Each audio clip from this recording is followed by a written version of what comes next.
ಸಾಂಸ್ಕೃತಿಕ ನಗರಿಯಲ್ಲಿ 415ನೇ ದಸರಾ ಮಹೋತ್ಸವ. ಮೈಸೂರು ನಗರದಾದ್ಯಂತ ಬಿಗಿ ಪೊಲೀಸ್ ಭದ್ರತೆಯನ್ನು ಕಲ್ಪಿಸಲಾಗಿದೆ. 9,000 ಪೊಲೀಸರ ನಿಯೋಜನೆ, ಸಿಸಿಟಿವಿ ಕಣ್ಗಾವಲು, ಅರಮನೆ, ಜಂಬೂ ಸವಾರಿ ಮಾರ್ಗದಲ್ಲಿ ಬಂದೋಬಸ್ತ್, ಗಣ್ಯರು ಸಾರ್ವಜನಿಕರು ಪ್ರವೇಶಿಸುವ ಕಡೆ ತಪಾಸಣೆ, ಅರಮನೆ ಅಂಗಳದಲ್ಲಿ 48,000 ಆಸನದ ವ್ಯವಸ್ಥೆಯನ್ನು ಕೂಡ ಮಾಡಲಾಗಿದೆ. ಮೈಸೂರು ಪೊಲೀಸ್ ಭದ್ರತೆಯನ್ನು ಕಲ್ಪಿಸಲಾಗಿದೆ. ಹೆಚ್ಚಿನ ಸಂಖ್ಯೆಯಲ್ಲಿ ಪೊಲೀಸರನ್ನು ನಿಯೋಜನೆ ಮಾಡಲಾಗಿದೆ. ಅರಮನೆ ಮತ್ತು ಜಂಬೂ ಸವಾರಿ ಮಾರ್ಗದಲ್ಲಿ ಹದ್ದಿನ ಕಣ್ಣನ್ನು ಇರಿಸಲಾಗಿದೆ. ಇನ್ನು ಅರಮನೆ ಪ್ರವೇಶ ಮಾಡುವ ದ್ವಾರಗಳಲ್ಲಿ ಹೆಚ್ಚಿನ ಬಂದೋಬಸ್ತನ್ನು ಕೂಡ ಕಲ್ಪಿಸಲಾಗಿದೆ. ಗಣ್ಯರು ಸಾರ್ವಜನಿಕರು ಪ್ರವೇಶ ದ್ವಾರ ಏನಿದೆ ಇಲ್ಲೆಲ್ಲನೂ ಕೂಡ ಹೆಚ್ಚಿನ ರೀತಿಯಾದಂಥ ಭದ್ರತೆಯನ್ನು ಕಲ್ಪಿಸಲಾಗಿದೆ. 48,000 ಆಸನದ ವ್ಯವಸ್ಥೆಯನ್ನು ಮಾಡಿದ್ದಾರೆ. ಈ ಬಾರಿ ವೀಕ್ಷಣೆಯನ್ನು ಮಾಡೋದಕ್ಕೆ ಅವಕಾಶ ಇದೆ. ಯಾವುದೇ ರೀತಿಯಾದಂಥ ಗೊಂದಲ ಆಗಬಾರ್ದು ಅನ್ನುವಂಥ ನಿಟ್ಟಿನಲ್ಲಿ ಜಿಲ್ಲಾಡಳಿತ ಮತ್ತು ಸರ್ಕಾರದ ವತಿಯಿಂದ ಸಕಲ ರೀತಿಯಾದಂಥ ತಯಾರಿಯನ್ನು ಮಾಡಲಾಗಿದೆ. ಮೈಸೂರಿನಲ್ಲಿ 415ನೇ ದಸರಾ ಸಂಭ್ರಮ ಇದು. ಅಲ್ಲಿನ ದೃಶ್ಯಗಳನ್ನು ಗಮನಿಸ್ತಾ ಇದ್ದೀರಾ. ಹೆಚ್ಚಿನ ಭದ್ರತೆಯನ್ನು ಕಲ್ಪಿಸಿರುವಂಥದ್ದು. ಎಲ್ಲ ಕಡೆಯಲ್ಲೂ ಕೂಡ ಟೈಟ್ ಸೆಕ್ಯೂರಿಟಿ, CCTVಯ ಕಣ್ಗಾವಲು, ಬೀದಿಯಲ್ಲೂ ಪೊಲೀಸರ ನಿಯೋಜನೆ. ಜಂಬೂ ಸವಾರಿ ನಡೆಯುವ ಮತ್ತು ದಸರಾ ಮುಕ್ತಾಯದ ಕೊನೆಯ ಹಂತದವರೆಗೂ ಕೂಡ ಭದ್ರತೆ ಇದೇ ರೀತಿಯಲ್ಲಿ ಇರುತ್ತೆ. ಅರಮನೆ ಪ್ರವೇಶ ದ್ವಾರಗಳಲ್ಲಿ ಬಿಗಿ ಭದ್ರತೆಯನ್ನು ಕಲ್ಪಿಸಲಾಗಿದೆ. ಯಾರು ಬೇಕು ಹೇಗೆಗೋ ಎಂಟ್ರಿ ಕೊಡೋ ಹಾಗಿಲ್ಲ. ಅರಮನೆ ಅಂಗಳದಲ್ಲಿ 48,000 ಆಸನದ ವ್ಯವಸ್ಥೆಯನ್ನು ಜಿಲ್ಲಾಡಳಿತ ಈ ಬಾರಿ ಮಾಡಿಕೊಂಡಿರೋದು. ಪ್ರತಿ ವರ್ಷವೂ ಹೆಚ್ಚಿರ್ತಿತ್ತು, ಬಟ್ ಈ ವರ್ಷ ಸ್ವಲ್ಪ ಕಮ್ಮಿ ಮಾಡಿದ್ದಾರೆ. 48,000 ಆಸನದ ವ್ಯವಸ್ಥೆಯನ್ನು ಮಾಡಿರೋದು. ಯಾವುದೇ ಕಾರಣಕ್ಕೂ ಯಾವುದೇ ಕ್ಷಣದಲ್ಲೂ ಗೊಂದಲದ ವಾತಾವರಣ ನಿರ್ಮಾಣ ಆಗಬಾರ್ದು ಅನ್ನುವಂಥ ನಿಟ್ಟಿನಲ್ಲಿ ಬಹಳ ಸಿದ್ಧತೆಯನ್ನು ಮಾಡಿಕೊಳ್ಳಲಾಗಿದೆ. 9,000 ಪೊಲೀಸರ ನಿಯೋಜನೆ, ಜೊತೆಗೆ CCTVಯ ಕಣ್ಗಾವಲು ಕೂಡ.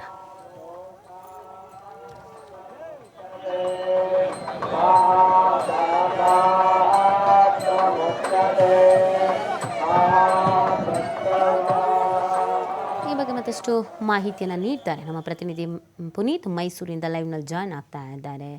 ಪುನೀತ್, ಇಷ್ಟು ದಿನಗಳ ತಯಾರಿ, ತಾಲೀಮು, ಸಿದ್ಧತೆ ಇವತ್ತು ಕೊನೆ ಘಟ್ಟವನ್ನು ತಲುಪ್ತಾ ಇರೋದು. ಒಂದು ಕಡೆಯಲ್ಲಿ ಸಂಭ್ರಮ, ಇನ್ನೊಂದು ಕಡೆಯಲ್ಲಿ ಸಡಗರ. ಏನೇನು ವ್ಯವಸ್ಥೆ ಮಾಡಿಕೊಳ್ಳಲಾಗಿದೆ ಜಿಲ್ಲಾಡಳಿತದಿಂದ? ಎಷ್ಟೊತ್ತಿಗೆ ಕಾರ್ಯಕ್ರಮಗಳು ಪ್ರಾರಂಭ ಆಗುತ್ತೆ?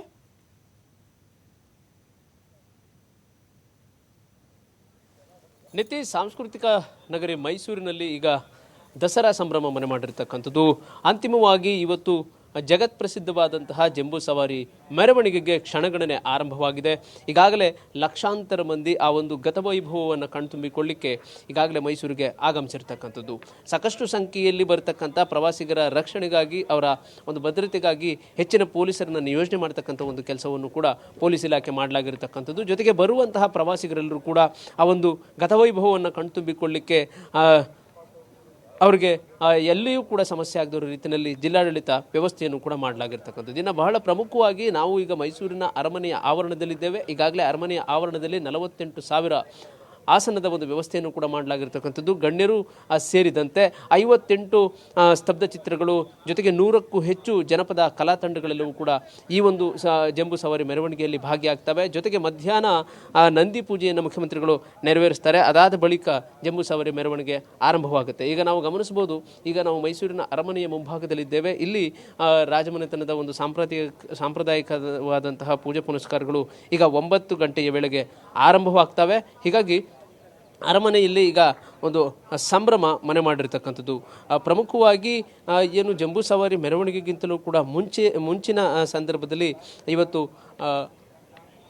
ರಾಜಮನೆತನದವರು ಪೂಜೆ ಪುನಸ್ಕಾರಗಳನ್ನು ನೆರವೇರಿಸ್ತಾರೆ. ಅಂಬಾವಿಲಾಸ ಅರಮನೆಯಲ್ಲಿ ವಿಜಯದಶಮಿಯ ಒಂದು ಪೂಜೆಯನ್ನು ಮಾಡಲಾಗುತ್ತೆ. ಈಗ ಬೆಳಗ್ಗೆ 9 ಗಂಟೆಯ ವೇಳೆಗೆ ಪೂಜೆಗಳು ಆರಂಭವಾಗ್ತವೆ. ಬೆಳಗ್ಗೆ 9:30ರಿಂದ ಏನು ಅರಮನೆಯ ಸವಾರಿ ತೊಟ್ಟಿಗೆ ಪಟ್ಟದ ಆನೆ, ಪಟ್ಟದ ಕುದುರೆ, ಪಟ್ಟದ ಒಂಟೆ, ಪಟ್ಟದ ಹಸು, ಜೊತೆಗೆ ಪಟ್ಟದ ಕತ್ತಿಯನ್ನು ಅಲ್ಲಿಗೆ ತರಲಾಗುತ್ತೆ. ಅಲ್ಲಿಗೆ ಬಂದ ನಂತರ ಅಲ್ಲಿ ಪೂಜೆಯನ್ನು ನೆರವೇರಿಸುವಂತಹ ಒಂದು ಕೆಲಸವನ್ನು ರಾಜವಂಶಸ್ಥ ಯದುವೀರ್ ಒಡೆಯರವರು ಮಾಡ್ತಾರೆ. ಬೆಳಿಗ್ಗೆ 10:10ಕ್ಕೆ ಜಟ್ಟಿ ಕಾಳಗ ಅದೇ ಒಂದು ಅರಮನೆಯ ಆವರಣದ ಒಳಭಾಗದಲ್ಲಿ ಆ ಒಂದು ತೊಟ್ಟಿಯಲ್ಲಿ, ಸವಾರಿ ತೊಟ್ಟಿಯಲ್ಲಿ ನಡೆಯುತ್ತೆ. ಅಲ್ಲಿ ಜಟ್ಟಿಗಳು ಕಾಳಗವನ್ನು ಮಾಡ್ತಾರೆ. ಆ ಒಂದು ವಜ್ರಮುಷ್ಟಿ ಕಾಳಗದಲ್ಲಿ ಜಟ್ಟಿಗಳ ತಲೆಯ ಭಾಗದಿಂದ ಜಟ್ಟಿಗಳ ತಲೆಯ ಭಾಗದಿಂದ ರಕ್ತ ಚಿಮ್ಮಿ ನೆಲಕ್ಕೆ ತಾಕಿದ ನಂತರ ಅಲ್ಲಿ ರಾಜವಂಶಸ್ಥರು ವಿಜಯ ಯಾತ್ರೆಯನ್ನು ಹೊರಡ್ತಾರೆ. ಬೆಳಗ್ಗೆ 10:50ರಿಂದ 11:10ಕ್ಕೆ ಯದುವೀರ್ ಒಡೆಯರವರು ಇದೇ ಅರಮನೆಯ ಸವಾರಿ ತೊಟ್ಟಿಯನ್ನು ನಾವು ಗಮನಿಸ್ತಾ ಇದ್ದೇವೆ. ಈಗ ಗೇಟನ್ನು ಕೂಡ ಕ್ಲೋಸ್ ಮಾಡಲಾಗಿದೆ. ಆ ಒಂದು ಸ್ಥಳದಿಂದ ವಿಜಯ ಯಾತ್ರೆಯನ್ನು ಯದುವೀರ್ ಒಡೆಯರವರು ತೆರಳುತ್ತಾರೆ. ಅಲ್ಲಿಂದ ನೇರವಾಗಿ ನಮ್ಮ ಈಗ ನಾವು ಕಾಣ್ತಾ ಇರತಕ್ಕಂಥ ಅರಮನೆಯ ಬಾಗಿಲೇನಿದೆ ಆ ಒಂದು ಬಾಗಿಲಿನಿಂದ ಎಡಭಾಗಕ್ಕೆ ಇರತಕ್ಕಂಥ ಭುವನೇಶ್ವರಿ ದೇವಾಲಯಕ್ಕೆ ಅವರು ವಿಜಯ ಯಾತ್ರೆಯನ್ನು ಸಾಕ್ತಾರೆ. ನಾವೆದುರುಗಡೆ ಕಾಣಬಹುದು ಅಲ್ಲಿ ಒಂದು ದೇವಸ್ಥಾನದ ಗೋಪುರ ಏನಿದೆ ಅದೇ ಭುವನೇಶ್ವರಿಯ ದೇವಾಲಯ ಇರತಕ್ಕಂಥದ್ದು. ಆ ಒಂದು ದೇವಾಲಯದ ಒಳಭಾಗದಲ್ಲಿ ಬನ್ನಿ ಮರ ಇರತಕ್ಕಂಥದ್ದು. ಆ ಒಂದು ಬನ್ನಿ ಮರಕ್ಕೆ ಇಲ್ಲಿಂದ ವಿಜಯ ಯಾತ್ರೆಯನ್ನು ಹೊರಟಂತಹ ಯದುವೀರ್ ಒಡೆಯರವರು ಅಲ್ಲಿ ಬನ್ನಿ ಪೂಜೆಯನ್ನು ಮಾಡ್ತಾರೆ. ಆ ಒಂದು ಬನ್ನಿ ಪೂಜೆಯನ್ನು ಮಾಡಿ ಅಲ್ಲಿಂದ ಮತ್ತೆ ಆ ಒಂದು ವಿಜಯ ಯಾತ್ರೆಯ ಮೂಲಕ ವಾಪಸ್ಸಾದಂತಹ ಸಂದರ್ಭದಲ್ಲಿ ಅಲ್ಲಿಗೆ ಅರಮನೆಯ ಪೂಜಾ ಕೈಂಕರ್ಯಗಳು ಈ ಒಂದು ನವರಾತ್ರಿಯ ಪೂಜಾ ಕೈಂಕರ್ಯಗಳೆಲ್ಲವೂ ಕೂಡ ಕಂಪ್ಲೀಟ್ ಆಗಿ ಮುಗಿತಾವೆ. ಬಳಿಕ ಇಲ್ಲಿ ಮುಖ್ಯವಾಗಿರ್ತಕ್ಕಂಥ ಜಂಬೂ ಸವಾರಿ ಮೆರವಣಿಗೆಯ ಒಂದು ಕ್ಷಣಗಳು ಆರಂಭವಾಗ್ತವೆ. ಆ ಒಂದು ಕ್ಷಣಗಳನ್ನು ಕಣ್ತುಂಬಿಕೊಳ್ಳಿಕ್ಕೆ ಅಂದರೆ ಮಧ್ಯಾಹ್ನ 1ರಿಂದ 1:18ರಲ್ಲಿ ಸಲ್ಲುವಂತಹ ಶುಭ ಧನುರ್ಲಗ್ನದಲ್ಲಿ ಮುಖ್ಯಮಂತ್ರಿಗಳು ಕೋಟೆ ಆಂಜನೇಯ ಸ್ವಾಮಿ ದೇವಸ್ಥಾನದ ಬಳಿ ನಂದಿ ಪೂಜೆಯನ್ನು ಆರಂಭಿಸ್ತಾರೆ. ಅಲ್ಲಿಂದ ದಸರಾ ಜಂಬೂ ಸವಾರಿ ಮೆರವಣಿಗೆ ಆಗ್ತಕ್ಕಂಥದ್ದು. ಜೊತೆಗೆ ಜಂಬೂ ಸವಾರಿ ಮೆರವಣಿಗೆಗೆ ಸಂಜೆ 4:45ರಿಂದ 5:06ರಲ್ಲಿ ಸಲ್ಲುವಂತಹ ಶುಭ ಕುಂಭಲಗ್ನದಲ್ಲಿ ಪುಷ್ಪಾರ್ಚನೆಯನ್ನು ಕೂಡ ಮುಖ್ಯಮಂತ್ರಿಗಳು ಜೊತೆಗೆ ಗಣ್ಯರೆಲ್ಲರೂ ಕೂಡ ಮಾಡ್ತಾರೆ. ಆ ಒಂದು ಸಂದರ್ಭದಲ್ಲಿ ಗತವೈಭವ ಪ್ರವಾಸಿಗರ ಕಣ್ತುಂಬಲಿದೆ. ನೀತಿ ಫೈನ್, ಥ್ಯಾಂಕ್ ಯು ಪುನೀತ್ ತಮ್ಮೆಲ್ಲ ಡೀಟೇಲ್ಸ್ಗಾಗಿ.